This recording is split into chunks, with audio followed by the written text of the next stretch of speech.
Quero que voltemos esta noite para o 5º capítulo do livro de Gálatas.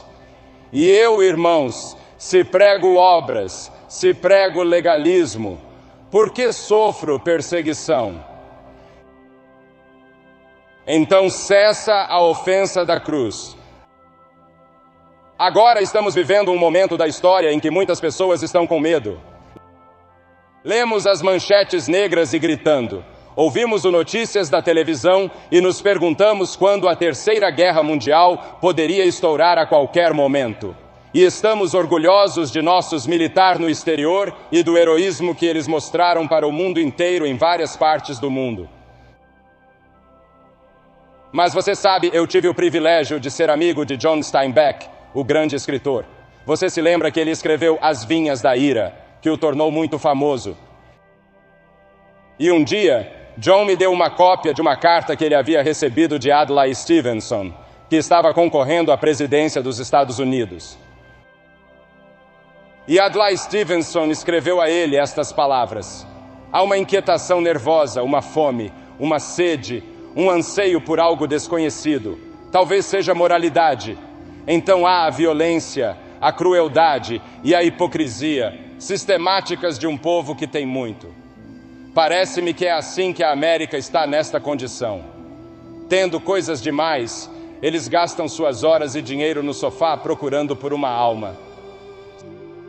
Se eu quisesse destruir uma nação, disse o Sr. Stevenson, eu daria muito a ela e a deixaria de joelhos, miserável, gananciosa e doente. Principalmente, estou preocupado com a imoralidade cínica do meu país. Não acho que ele pode sobreviver nesta base. E a menos que alguma catástrofe nos atinga, estamos perdidos.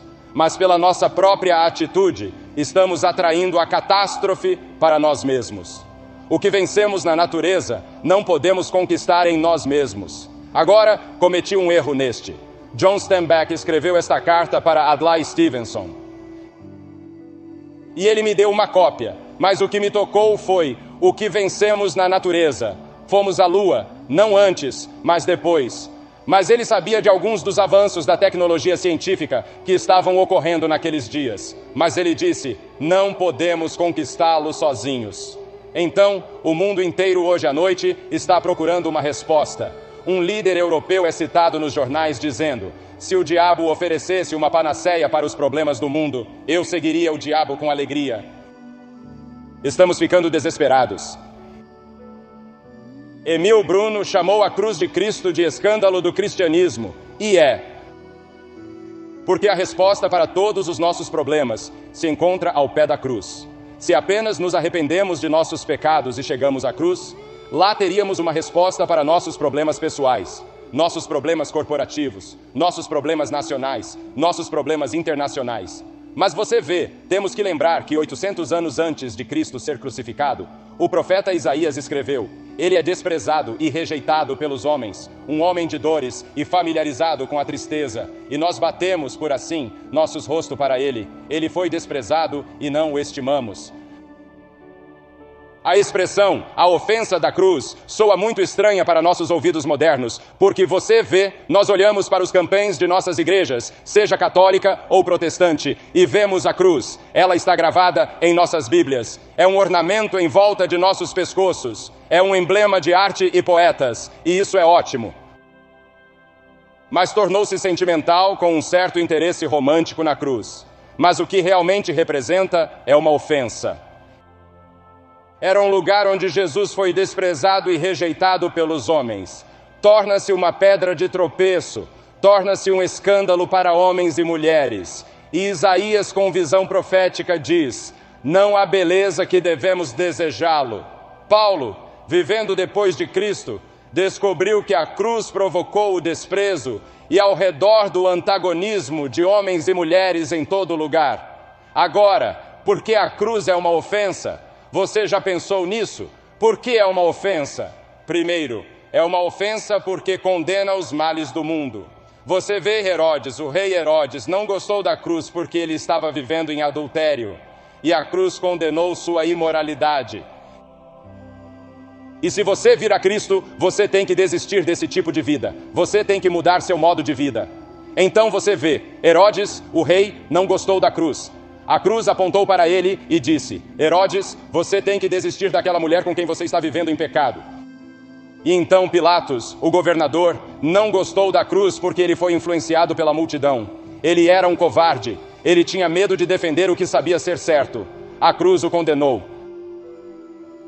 Há um mês, um importante jornal metropolitano inquietou os supostos líderes sociais, políticos e culturais entre seus 1 milhão de leitores.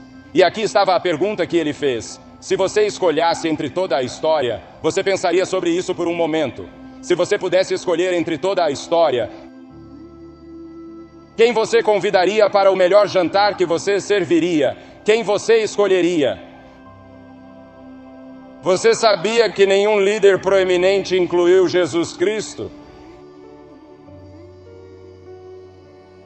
Entre aqueles que eles incluíram estavam Pôncio Pilatos, Helena de Troia, Sócrates. Por que não incluíram Jesus Cristo, o Senhor da história, o Rei dos reis e Senhor dos senhores, aquele que morreu pelo pecado, que ressuscitou dos mortos? Por que não o incluíram? Você sabe por que eu acredito? A ofensa da cruz. A resposta na Bíblia é clara. Por causa da ofensa da cruz, a cruz condena meu modo de vida pecaminoso e eu não gosto disso. Paulo escreveu aos Coríntios: mas o homem natural não aceita as coisas do Espírito de Deus, porque para ele são loucura, e não pode entendê-las, porque se alcançam espiritualmente. Você vê, nós somos pessoas naturais. Vocês que estão fora de Cristo, se vocês realmente não conhecem a Cristo, vocês podem estar na igreja, mas vocês realmente não conhecem a Cristo. Vocês são chamados de pessoas naturais, cujas mentes foram cegadas pelo diabo, cuja vida é controlada pelas paixões, ganância e luxúria deste mundo. E a cruz aponta um dedo para vocês e os condena.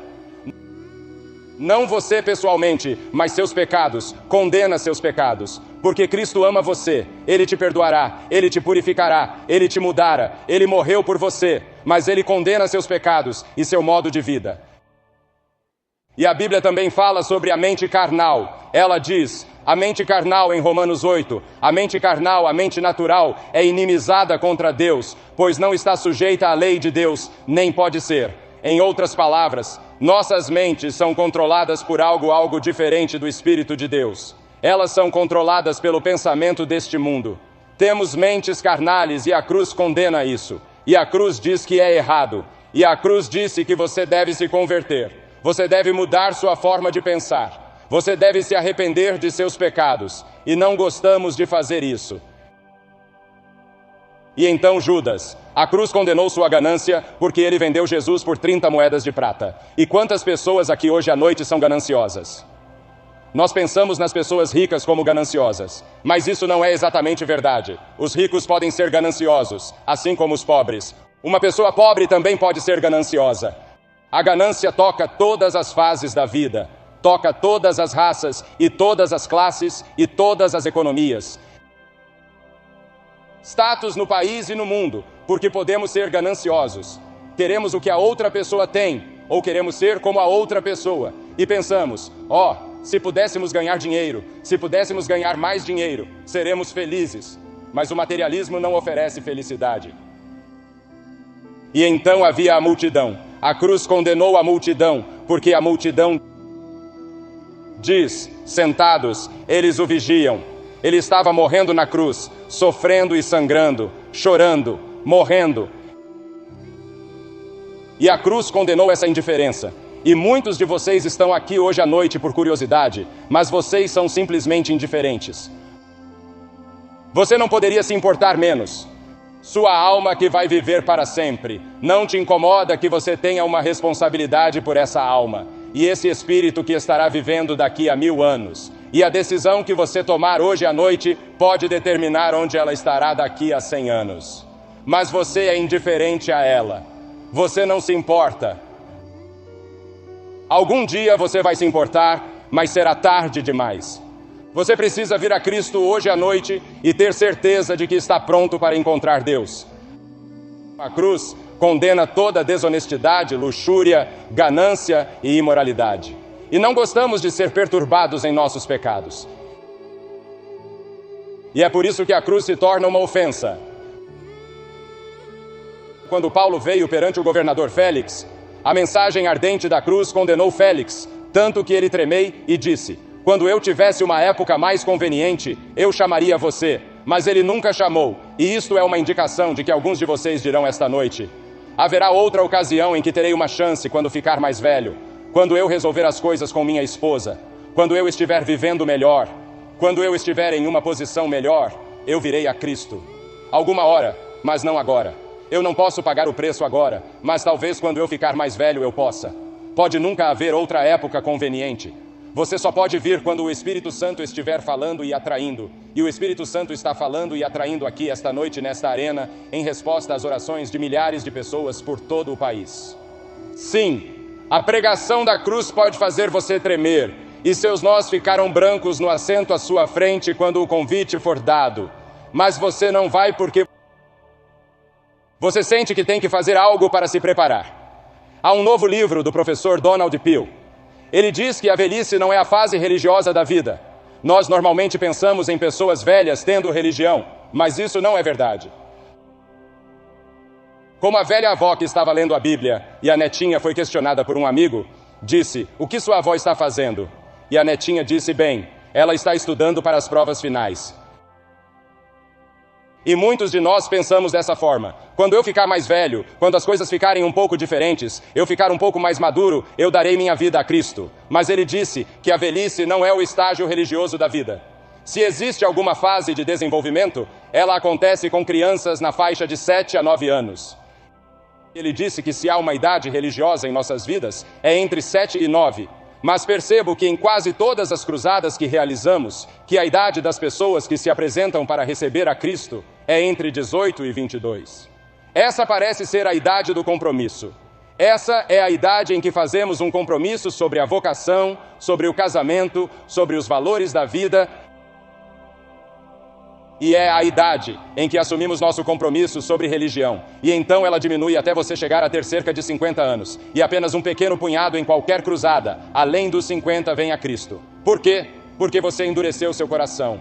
E a Escritura diz que você pode endurecer seu coração, de tanto que quando o Espírito Santo fala, você não pode mais ouvir. Sua consciência está morta. Ela precisa ser ressensibilizada. E quando você vem a Cristo, sua consciência pode ser ressensibilizada. Loyola, o fundador dos jesuítas, afirmou que se você não alcança uma criança até que ela tenha 7 anos, você pode nunca alcançá-la. É melhor você vir a Cristo agora, não importa qual seja a sua idade. Se Cristo está falando com você esta noite, venha. E você que está assistindo pela televisão, pegue seu telefone e ligue para o número que está na tela. Há um conselheiro esperando para falar com você e que o ajudará a se comprometer com Cristo. Agora, enquanto há tempo. Nunca haverá uma temporada mais conveniente do que agora. Agora, aquele que sucedeu Félix foi chamado Festus, e Paulo pregou a Festus o Evangelho. E Festus disse: Paulo, você está louco, algo aconteceu com seu cérebro, você aprendeu demais. E quantos de nós dizemos quase a mesma coisa para aqueles que vêm até nós e nos pedem para vir a Cristo? Você é um fanático.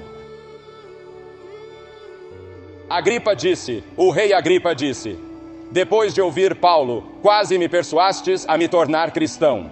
Ontem à noite Cliff usou essa música no final. Quase, quase no reino, quase persuasse. Mas a Escritura nos ensina que é pela pregação da cruz que chegamos a Cristo. Não podemos discutir ninguém para entrar no reino. Não podemos falar com ninguém para entrar no reino. Não posso usar palavras inteligentes e grandes argumentos para te levar para o reino de Deus. O Espírito Santo faz isso quando a cruz de Cristo é apresentada. E assim a cruz desce através de todos os séculos, passando seu julgamento infalível sobre as vaidades, orgulhos, ódios e ganâncias e prazeres autoindulgentes e luxúrias de homens e mulheres. E diz: você está errado, você é um pecador e não gostamos disso. Torna-se uma consciência para o mundo. A Escritura diz: os homens amam as trevas porque suas ações são malignas. A cruz lança luz sobre suas ações malignas e eles não gostam disso. Então, há uma segunda razão, eu acredito, porque a cruz é uma ofensa. A cruz é uma ofensa porque sangue foi derramado ali. Agora em Levítico capítulo 17 diz: porque a vida da carne está no sangue, e eu te dei a você sobre o altar para fazer expiação pelos seus pecados, porque é o sangue que faz expiação pelo pecado. Agora as pessoas zoam da cruz e zoam de Cristo e do cristianismo e dos cristãos porque falamos sobre sangue. Mas a Bíblia está cheia do tópico de sangue de Gênesis a Apocalipse. Eu fiz minha maior na faculdade em antropologia e escrevi minha tese final sobre o assunto do sacrifício de sangue no mundo todo. E nós nunca encontramos uma tribo, e nunca encontramos um povo em qualquer lugar do mundo que não tivesse em algum momento praticado sacrifício de sangue. Agora, onde eles tiram isso? Eles praticam hoje em muitas partes do mundo. O sacrifício de sangue é oferecido ao Deus dos deuses. Por quê?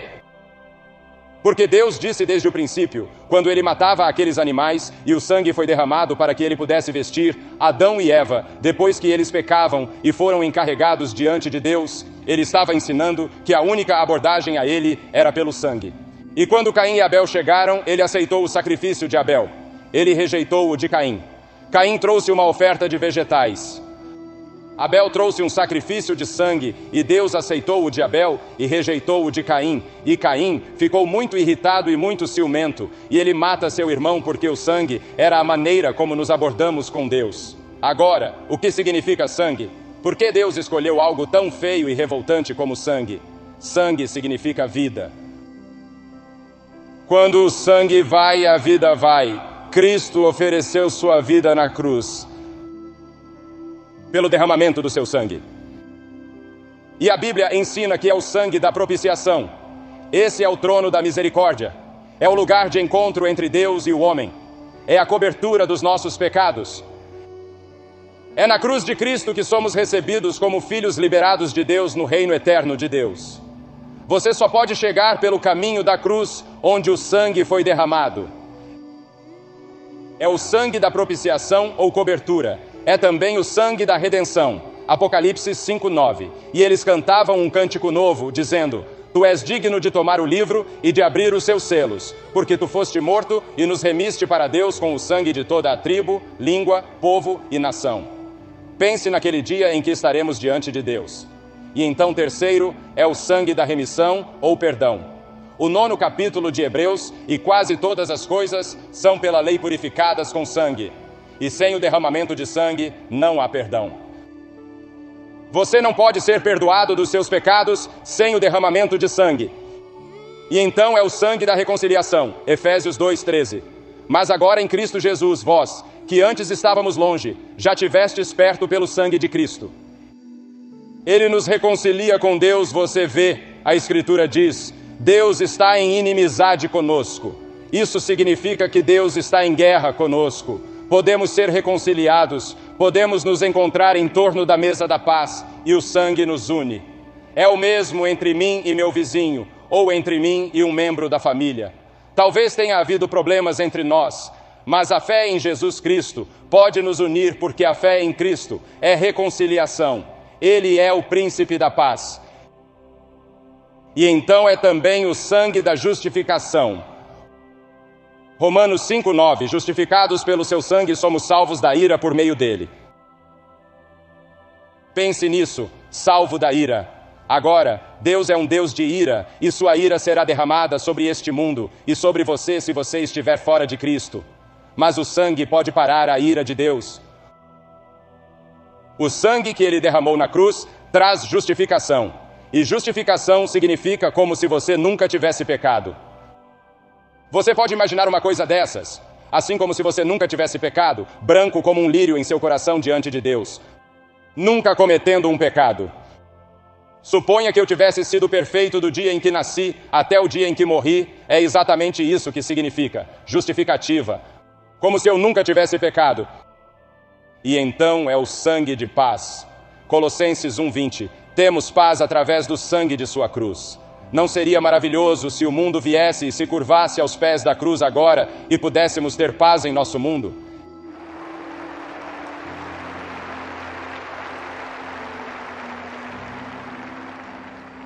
E é também pelo sangue que chegamos ousadiamente a Deus, tendo, portanto, irmãos, ousadia para entrar no santo lugar pelo sangue de Cristo. Você vê, o sumo sacerdote só poderia chegar a Deus uma vez por ano. Podemos chegar a qualquer momento do dia como crentes, ousadiamente à presença de Deus por causa do sangue que foi derramado na cruz. É também o sangue da purificação. Se andarmos na luz como Ele está na luz, temos comunhão uns com os outros. E o sangue de Jesus Cristo, seu Filho, continua a nos purificar. Sim, eu cometo o pecado. Alguns pecados eu sei, alguns eu não sei. As coisas deste mundo me contagiam. E eu preciso de limpeza diária contínua. E me prometeram que o sangue está disponível todos os dias para me limpar dos pecados de comissão ou omissão. Você conhece a Cristo? Você o aceitou? E terceiro, a cruz de Cristo é uma ofensa porque exige um novo estilo de vida sob o senhorio de Cristo. Sim, quando você vem a Cristo, tem que haver uma mudança na sua maneira de viver. Jesus disse: se alguém quiser vir atrás de mim, negue-se a si mesmo, tome a sua cruz e siga-me. Isso significa negar minhas próprias ambições egoístas, desejos, luxúria e ganância e tomar a cruz. O que isso significa? Isso significa que você está disposto a ir e morrer com Cristo. Ele vai para a cruz. Significa que você está disposto a voltar para a sua sala de aula. Você está disposto a voltar para a sua vizinhança, voltar para seu negócio, voltar para seu local de trabalho e dizer a seus amigos que você está seguindo a Cristo. Você toma sua posição com Cristo, mesmo que ele possa ser impopular, mesmo que eles possam rir, zoar e zoar de você. Você defende Cristo e você nunca tem vergonha dele, pois eu não tenho vergonha do Evangelho de Cristo. É o poder de Deus para a salvação. Você nunca tem vergonha dele. Você sabe, muitos se irritam com a restrição de uma vida como a de Cristo. Nós nos recusamos a desistir do que sabemos que sua cruz condena. É evidente que muitos querem o Cristo da cruz que não aceitarão a cruz do Cristo. Queremos a bênção do cristianismo sem compartilhar as labutas e sacrifícios que estão envolvidos. E a crucificação pode ser dolorosa. Não é popular nem agradável para o velho eu morrer. Mas esse é o caminho para a vida de Cristo e a vida dirigida pelo Espírito. Não mais eu, mas Cristo vive em mim. E por último, a cruz é às vezes uma ofensa porque é o único caminho de salvação e não oferece alternativa. Exige de cada homem e de cada mulher. Seu primeiro dever é se acertar com Deus.